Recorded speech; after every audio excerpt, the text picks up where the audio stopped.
For a woman who has survived spy games, brainwashing, and the ghosts of her own past, it is strangely quiet when Anna Devane vanishes. No dramatic farewell, no coded mission file, no trace of a WSB escort slipping her into the shadows. Just an absence that settles over Port Charles like fog, and a story that feels wrong the moment it's told. Jack Brennan insists he received a call summoning Anna back to the World Security Bureau for a top-secret assignment. On the surface, it's a neat explanation, almost too neat. But there are no follow-up protocols, no official confirmation, no breadcrumbs for anyone who knows how this world works. The lie is elegant, but not elegant enough to fool those who understand how carefully the WSB moves its pieces. Something is off from the very beginning. That's because Anna never left on a sanctioned mission. Her voice did. Somewhere, someone fed an AI engine enough of Anna's tone, cadence, and emotional patterns to recreate her with chilling precision. A synthetic Anna calls Brennan, offering the perfect cover story. She's been pulled in, there is no time for goodbyes, and everyone should carry on. It's a digital alibi, generated to make real questions feel paranoid. While Port Charles buys the illusion, the real Anna is fighting a losing battle against consciousness. Fans saw it happen. One moment she was in her car, another mission on her mind, the next she was slipping under, pupils blown, the world around her smeared at the edges as the sedative took hold. Hands that she never fully saw pulled her away from the life she knows and into a nightmare that feels eerily designed just for her. When Anna wakes, she doesn't wake into clarity. She comes to in fragments. Cold restraints, a chemical stench clinging to the air, the distant echo of metal against metal, and a voice that does not belong in the realm of the living. It is the unmistakable sound of Caesar Faison, the specter who has haunted her life and psyche for decades. He tells her she is safe. He tells her she is on her way to a new life. The words feel like mockery, a twisted lullaby from a man whose presence should be confined to memory and nightmares. Yet there he is, or at least, there his voice is, coaxing her to surrender to whatever comes next. This is not comfort, it is conditioning. Just as AI cloned Anna's voice to fabricate her exit, similar technology could be resurrecting Faison's, weaponizing one of her deepest traumas. If someone wanted to break Anna's resistance, undermine her sense of reality, and soften her for what lies ahead, there would be no better tool than the voice of the man who once defined her darkest battles. The message is clear: forget escape, forget control. You are already in the hands of whoever owns this echo from your past. But this isn't just psychological warfare. There is a physical purpose to the place where Anna is being held, and the clues to that purpose have been sitting in plain sight. Long before his sudden disappearance, Professor Henry Hank Dalton let his guard slip in a drunken conversation with Jocelyn Jacks. Loosened by alcohol and arrogance, he bragged about a second lab. One off the books, cheap to maintain, tucked away where no one would complain about noise. The barking of dogs, he mentioned casually, was easily handled with sedation. It sounded like an ugly but contained piece of his research life, something most people would dismiss as just another example of a scientist crossing ethical lines. In hindsight, it is a map. Dalton's confession creates a chilling framework when held up against Anna's disappearance. He spoke of a secondary facility built around animal testing, designed to be distant from curious neighbors and insulated from oversight. He emphasized the sedatives, not just to silence the animals but to render whatever was happening there unseen and unfelt. Now imagine that same environment, with its isolation, its needles, its cages, its endless machinery, repurposed for something far more sinister. Imagine one of the test subjects is no longer on 4 legs, but 2. Anna, drugged and transported, could easily have been delivered to that second lab. Instead of a WSB mission halfway across the world, her new life may be beginning in a hidden facility far closer to home than anyone suspects. It's a horrifying possibility that Anna Devane, one of the sharpest tactical minds in Port Charles, has been reduced to just another file in a stack of research protocols. If Dalton's work included behavioral modification, neurological mapping, or experimental drugs supposedly aimed at advancement, then Anna might be the ultimate target, an unwilling human model whose history with trauma, espionage, and brainwashing makes her uniquely valuable and uniquely vulnerable. The sedated dogs outside their cages, the hush of machines, the carefully controlled environment, all of it could now be the backdrop for Anna's forced transformation. The unsettling part is that Dalton himself is no longer around to answer for any of it. Jen Sidwell, the man lurking behind the scenes of multiple schemes, has already erased Dalton from the map. With the professor eliminated, there is a power vacuum in his operation, and that vacuum needs to be filled by someone with both medical skill and a compromised moral compass.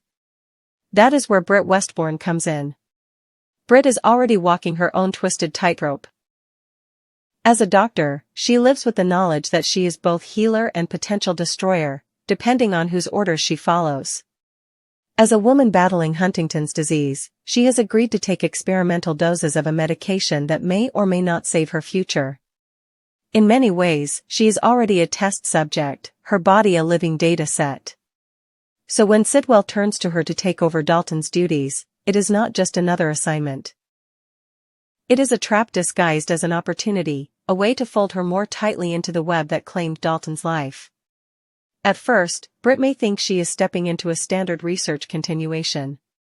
She's reviewing protocols, signing off on equipment, recalibrating ethical thresholds she already knows are dangerously blurred. But the more she delves into the systems Dalton left behind, the more she will uncover evidence that something, or someone, new has been slotted into his framework. The sedative dosages don't match what would be used solely on animals. The security upgrades seem overkill for a cluster of cages. There may be personal effects logged under a fake identifier, medical charts with human vitals disguised as complex comparative data. It won't take long for Britt to realize that she is not just managing anonymous lab assets. She is managing a living prisoner. The full horror will sink in when she finally understands who that prisoner is. Anna Devane is not just any hostage. She is someone with deep ties to the people Britt cares about, a woman who has fought to shield Robin and Emma from the fallout of their chaotic lineage. Emma Scorpio Drake, already carrying a bitter grudge against Britt for past betrayals, would never forgive her if Anna's abduction and torment are traced back to her hands. What began as a professional obligation becomes a personal crucible, threatening to destroy any path Britt has left to redemption. The cruel irony is that Britt herself may be as much a victim of this system as Anna is. Sidwell knows exactly how to apply pressure, dangling the promise of extended life, more effective treatments, or insider access to cutting-edge Huntington's therapy. The price for those promises is compliance. If Britt wants to keep her own body from failing her, she has to keep the machine fed. And now, horrifyingly, that machine includes one of the most respected women in Port Charles strapped to a table, listening to a dead man's voice coax her toward submission. That Faison-themed manipulation is more than a theatrical flourish. It speaks to the core of what this second lab seems designed to do, deconstruct identity. AI doesn't just mimic, it can be tailored to evoke specific reactions, to trigger certain memories, to reinforce chosen narratives. Using Faison's voice on Anna is like reaching into her neural pathways and tearing open old scars. Under anesthesia, under stress, with her environment tightly controlled, she could be pushed toward behavioral responses someone else wants to observe, or even replicate. Meanwhile, the rest of Port Charles is being lulled into accepting her absence, thanks to the earlier AI-generated call that sold everyone on the WSB mission lie. Around the edges of this nightmare, the emotional stakes are only deepening. If Britt goes along with Sidwell's plan, out of fear, desperation, or twisted loyalty, she will have to carry the weight of knowing that every dose she administers, every test she runs, is another step in the violation of Anna's autonomy. If she rebels, she risks becoming the next body Sidwell wipes off the map. Either choice pushes her closer to the line between victim and accomplice, and once she crosses it, there may be no going back. For Emma, the fallout could be explosive. She already resents Britt. Learning that Britt played any role in Anna's torment would solidify that resentment into permanent hatred.